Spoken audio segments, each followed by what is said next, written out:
रामायण तो आप सभी ने देखी, सुनी व कुछ लोगों ने पढ़ी जरूर होगी। उसमें भगवान श्री राम का वर्णन मिलता है, जो महादेव के भक्त के रूप में स्वयं को दिखाते हैं। उन्होंने रामेश्वरम में भगवान शिव की स्थापना करके उनसे रावण पर विजय प्राप्त करने का आशीर्वाद प्राप्त किया था। परंतु हमारे धार्मिक ग्रंथों में एक कथा बताई गई है, जिसके अनुसार श्री राम ने स्वयं महादेव पर पाशुपतास्त्र चलाया था। भगवान श्री राम तो स्वयं को महादेव का भक्त मानते थे। फिर ऐसा क्या हुआ कि भगवान श्री राम ने महादेव पर पाशुपतास्त्र चला दिया? इसके पीछे क्या कारण है? और श्री राम ने जब पाशुपतास्त्र चलाया तो उसका क्या प्रभाव हुआ? यह सब कुछ हम आपको बताने वाले हैं।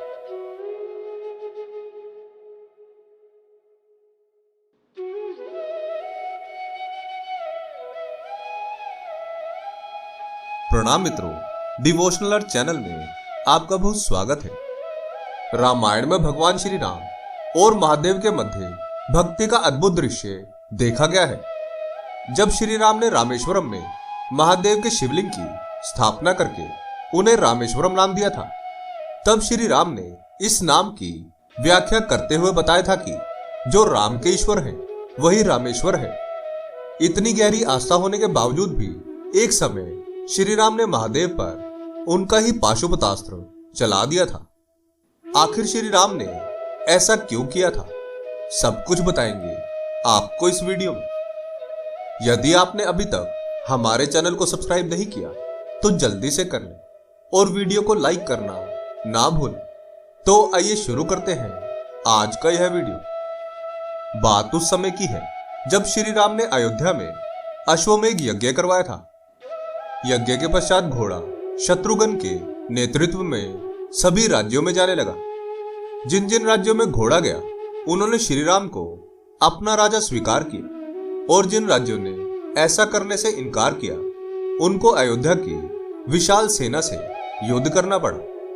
अयोध्या की सेना में शत्रुघ्न, हनुमान, सुग्रीव और भरतपुत्र पुष्कल सहित कई महारथी उपस्थित थे, जिनसे जीतना देवताओं के लिए भी संभव नहीं था।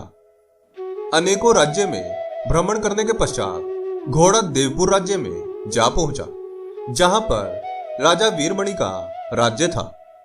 राजा वीरमणि अति धर्मनिष्ठ व महादेव के अनन्य भक्त थे। वह श्री राम का भी बहुत आदर करते थे।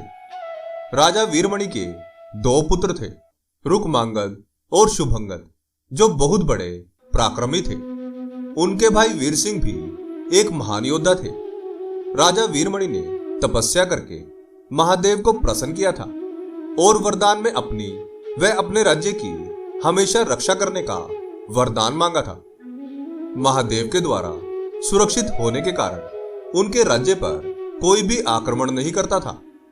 जब यज्ञ का घोड़ा देवपुर राज्य में आया तो वीरमणि के पुत्र रुकमांगद ने उसे पकड़ लिया और अयोध्या के सैनिकों से कहा, जाकर शत्रुघ्न से कह दो कि युद्ध करके अपना घोड़ा यहां से ले जाए। जब वीरमणि को इस बात की जानकारी हुई तो उन्होंने रुकमांगद से कहा, तुमने भूलवश श्री राम का घोड़ा पकड़ लिया है।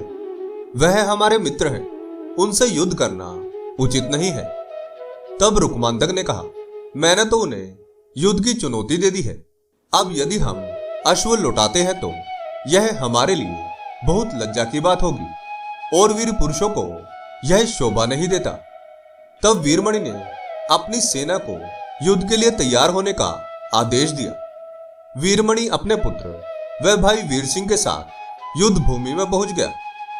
जब इस बात की जानकारी शत्रुघ्न को लगी तो वह भी अपनी सेना के साथ युद्ध भूमि पर पहुंच गया। युद्ध भूमि में पहुंचने के पश्चात हनुमान जी ने शत्रुघ्न से कहा कि राजा वीरमणि के राज्य पर आक्रमण करना स्वयं परमपिता ब्रह्मा के लिए भी कठिन है, क्योंकि यह नगरी महाकाल द्वारा रक्षित है। अतः उचित यही होगा कि पहले हमें बातचीत द्वारा राजा वीरमणि को समझाना चाहिए, और अगर हम ना समझा पाए तो हमें श्री राम को सूचित करना चाहिए। राजा वीरमणि श्री राम का बहुत आदर करते हैं, इसलिए वे उनकी बात नहीं टाल पाएंगे।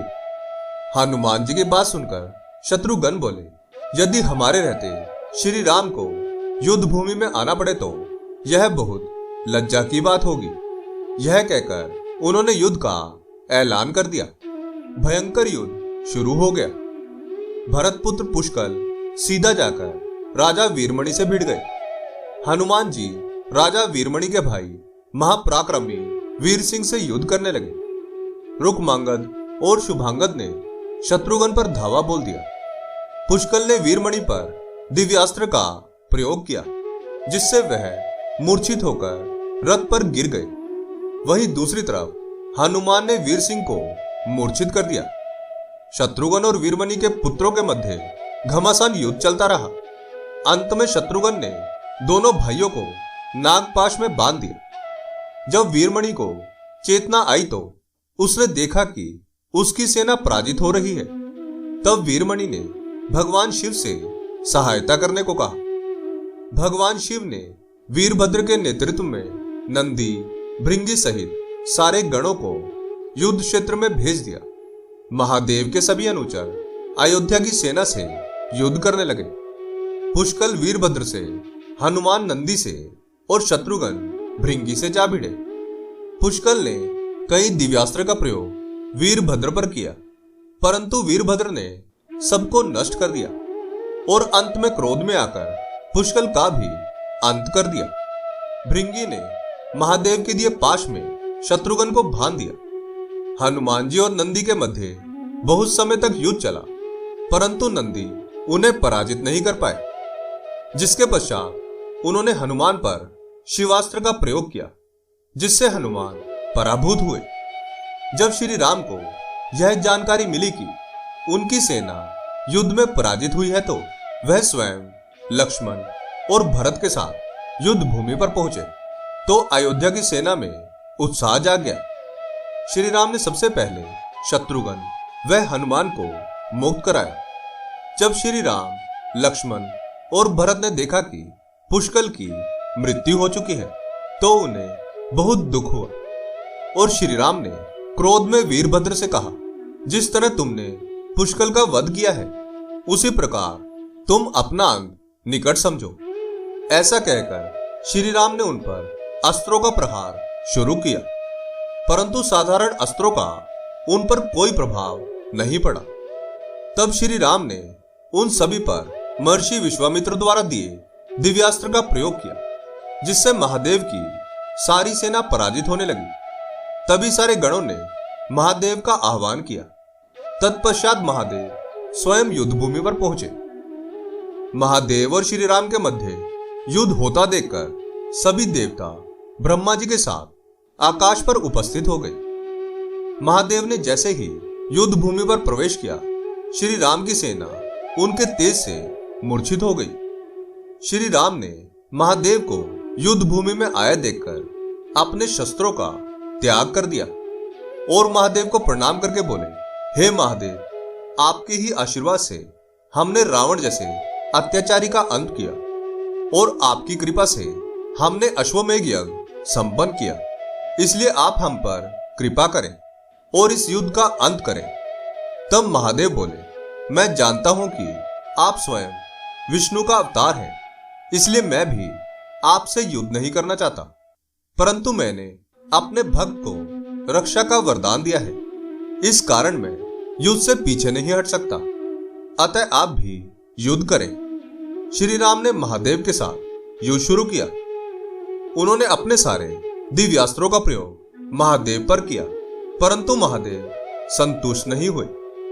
अंत में श्री राम ने महादेव पर उनका ही अस्त्र पाशुपतास्त्र चला दिया, जो जाकर महादेव के हृदय में समा गया।